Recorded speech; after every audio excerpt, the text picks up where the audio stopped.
Bonjour. Lors de la prochaine période de robotique, nous aurons à commencer à programmer.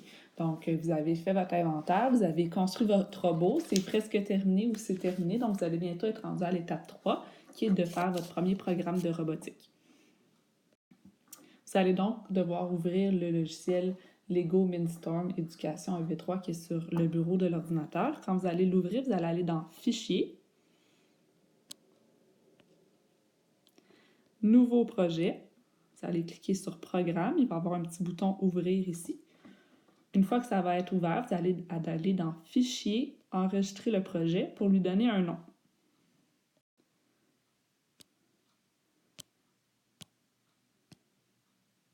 Vous allez lui donner votre nom d'équipe, sans espace, sans accent, et vous allez enregistrer sur le bureau.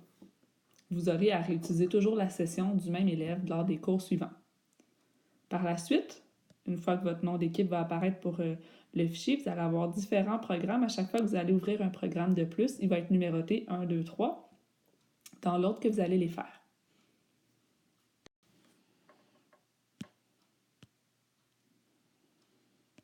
À l'étape 3, un des premiers programmes que vous avez à faire, c'est de faire avancer de 6 rotations et ensuite de faire arrêter le robot. Donc, vous allez avoir besoin de la brique qui est ici. On va faire tourner selon un nombre de rotations. Donc, vous allez avoir à cliquer ici pour sélectionner 6 rotations. On veut aller en ligne droite.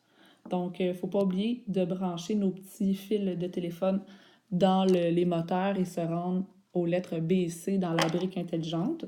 Donc, c'est indiqué ici que c'est là qu'on va devoir brancher nos fils pour que le programme puisse être lu. Pour ouvrir le robot, je vous rappelle qu'on doit peser sur le bouton du milieu. Ensuite, on va devoir aller chercher le bon fichier du bon nom, mais avant ça, on doit le mettre à l'intérieur du robot. Donc là, ensuite, une fois que mon fil est branché dans mon ordinateur et mon robot, je vais aller peser sur ici le petit bouton, ce qui va faire entrer le programme dans mon robot. Ensuite, il ne faut pas oublier de se déplacer jusqu'au fichier ici, donc en pesant sur le bouton de droite. On voit que moi, je l'ai appelé test 1 là, finalement. Puis ensuite, on va peser sur le bouton du milieu et le robot va se mettre à avancer de 6 rotations. Vous allez remarquer que les quadrillages sur les tapis de défi, un quadrillage correspond toujours à une rotation, donc ça peut aider là, quand on veut réaliser des défis. Pour fermer le robot, c'est le bouton qui est ici. Par la suite, au 4e défi, vous aurez à faire avancer et reculer votre robot. On va vous donner des indications, des repères sur le tapis. Par exemple, placer votre robot sur la montagne C3, aller jusqu'à la tête de mort H3 et reculer de 3 cases jusqu'à la case E3. Bon, donc ça ne veut pas dire que mon programme exactement va fonctionner, mais par contre, ça vous indique quand même qu'on doit premièrement avancer, reculer, avancer. Et entre chaque fois, j'ai décidé d'arrêter une seconde, donc j'attends.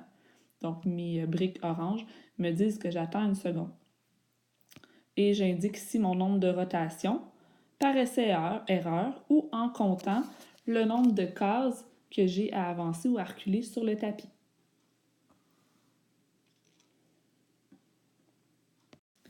À un certain moment, vous aurez à faire tourner votre robot. Par exemple, le faire avancer en ligne droite et le faire tourner après 6 rotations pour qu'il aille rejoindre un objet ou une autre case. Donc, vous prendrez l'onglet vert Gros moteur plutôt que Déplacement et direction.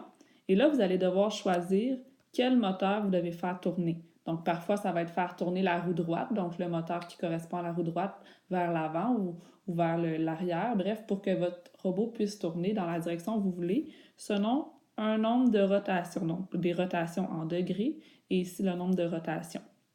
Donc, vous allez devoir faire des tests, l'essayer et vous ajuster. Vous aurez aussi à un certain moment à brancher un petit moteur avec une hélice. Vous brancherez avec le fil de téléphone ce petit moteur-là dans le A de la brique intelligente. Donc, cette vidéo-là, vous pourrez l'écouter pendant le cours aussi si vous avez besoin.